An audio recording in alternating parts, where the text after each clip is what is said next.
Greetings, interwebs. Okay, so yesterday we got an awful lot done at the house. I got it all filmed. It was all great. When I was done, I interviewed Ryan. He broke it all down. The woman from his company that was there, you'll see in the video, she was just a ball of energy. She was running non-stop the whole time. Go, go, go, go, go. I was worried at one point her reactor might melt down because she was running so hard. Well, I recorded all of it. I recorded interviews, talked to her a bit. I recorded an interview with Ryan afterwards. Then I got home last night and found out the audio had an issue.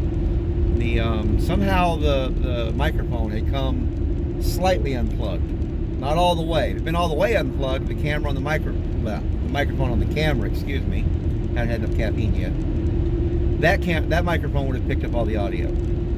But since it was only partially unplugged, I got very, very little audio. I tried boosting it 400 times, and you can't really make out what's being said. It's just... So I'm heading back out to the house now. Ryan's going to be there later this morning for a few little things. And I'm going to re-interview from yesterday. Go back over the stuff we covered yesterday. Because, I want you guys to get everything. I want you to know what's going on. I'm trying to give you the best videos I possibly can. I'm trying to make it entertaining and informational and informative of everything we're doing. I really want you all to be kept in the loop. So, having said that, make sure when this is done, you see the big red, I think it's there, I'm not really sure, the big red subscribe button. Click that, because it really does help.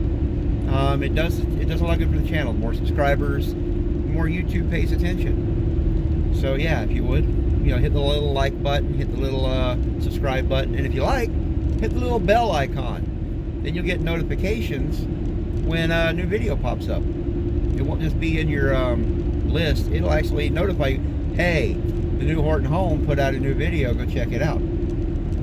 So yeah, let's get on to the house, get on some new re-interviews, and on this beautiful foggy morning. And again, well, see ya.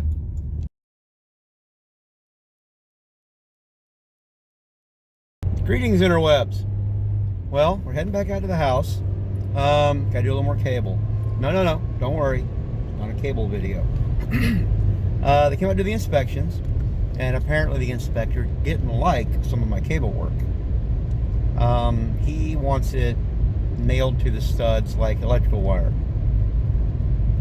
So after thinking on it, I'm going to go and remove all the cable staples that I put in to attach it to the studs. I'm going to stop at Ace Hardware, pick up a pack of the regular electrical wiring staples, and just go staple everything with that.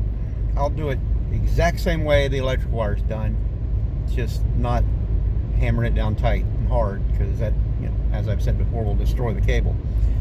So that's where we are with that. See you in a little bit. So here's what happened with the inspector. It was my fault. I'm an idiot. My bad. A lot of the cables that I put in, which you can see, I'll show you little videos from yesterday, I had just kind of shoved them up in the wall cavity. When it was just network cable, I didn't, fasten them in place. They were just sitting there. I figured, they'll be covered up with wallboard, who cares? He wasn't down with that. So I went in, and you'll see I put in more white clips. I taped some stuff in place. It's squared away. He's good. Another thing he didn't like is where the big cable bundle goes through the ceiling of the living room. The main power cable, that big, huge main power cable, is with it, and it's just kind of hanging there.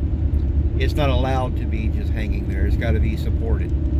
So Ryan put in a piece of wood there to hold it in place. It's all good. It's all wood. So reschedule the inspection. He'll come out, I think, Monday. Knock out the last few little bits, and then we'll be good to go.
Back here with Ryan from Maxim Construction. So Ryan, where are we in the grand scheme of things? Yeah, so we're just wrapping up the end of the framing and rough trades. So basically we're just dotting all the I's and crossing all the T's before we start insulating and then putting up sheetrock. We want to make sure everything behind that sheetrock has been tested, like the plumbing. That's what we're got the plumbers here today.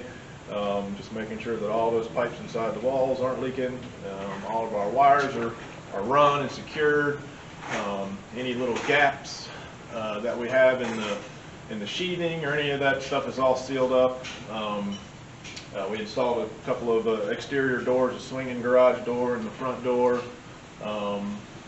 Sealed up around all of our windows to make a nice tight seal. So all that's been done, and we're just going over everything with a fine-tooth comb to make sure that it's, once we hang up sheetrock, we don't have to go back into it to fix anything. The only thing that we're lacking at this point is a final inspection, and then we're riding that wave back up. I talked before about how building the house is kind of a wave. We've been kind of down here at the bottom because it's been in the same stage for a couple weeks now. But this is the part where you need to slow down and make sure everything is where it's supposed to be. So we're down here at the bottom of this wave. Once we pass this inspection, we're going to be shooting back up because you start seeing, drastic changes once we start hanging sheetrock and once we start doing siding. It really starts to come together and look like a home. So yeah, we're at that point now. We're about to start getting really busy, have a lot of activity here, and we'll be that way until pretty close to the end when all the fine little details are just getting, taking our time and getting those things done. Now you were telling me some of these orange screws and tie downs and hurricanes? Right, so yeah, so the continuous load path is what we're always trying to accomplish. Basically what you want to do is, so for a continuous load path, so obviously we live in Florida, we've got hurricanes here. When that hurricane comes through, what it's trying to do is basically blow the roof off of this house. And we've engineered ways to prevent that from happening. The term that they like to use when they're engineering for that is called a continuous load path. So basically we'll want to keep the roof and everything tied all the way down to this heavy concrete slab that we're standing on, because the hurricane is not going to blow that away. So what we use is we use these SDS screws, strong drive screws, that actually get attached into the truss system. So that screw attaches that truss down to the top plates. There's your continuous load path going down this stud. We'll have another screw that goes into the bottom plate, and then this is the anchor, the wedge anchor that actually ties everything down to the slab. So that's your continuous load path from slab up through and all the way up through to the roof. Yep, that's the main thing that we're trying to accomplish when we're looking at all the hurricane upgrades that we have to do here in Florida. So. Now that stick poking through the ceiling right there, what's that about? This just marks the hole where the attic access is going to be. Basically, when the drywall guys, they're in here working hard, slamming sheets over their head. It's real easy for them to just blow over this hole and not realize, hey, we need to cut this open to give you access to that attic. So this little stick just temporarily puts here, so they know, they'll see that, and then I've got attic written on here, and they'll see the framing, and they'll say, oh yeah, we need to cut this open. Just like when they cut open for all of our electrical outlets and all that type of stuff. That stuff they can see, so they know where it's supposed to be. This one here is real easy to miss, so we put that marker there to do that. The fire foaming is something that we've done here recently too. I don't know if we spoke about that, but basically that's the theory behind that. God forbid you have some type of spark or something happen in one of your junction boxes here in the wall, catches something on fire, the insulation, what have you. That fire is going to want to move inside this, this bay that's got sheetrock on either side. And where these wires penetrate the top plate, there's a hole there that the electricians had to drill through to get the wires up. Well, this fire foam seals that hole up and keeps the fire from being able to travel up into that attic space and really catch things on fire.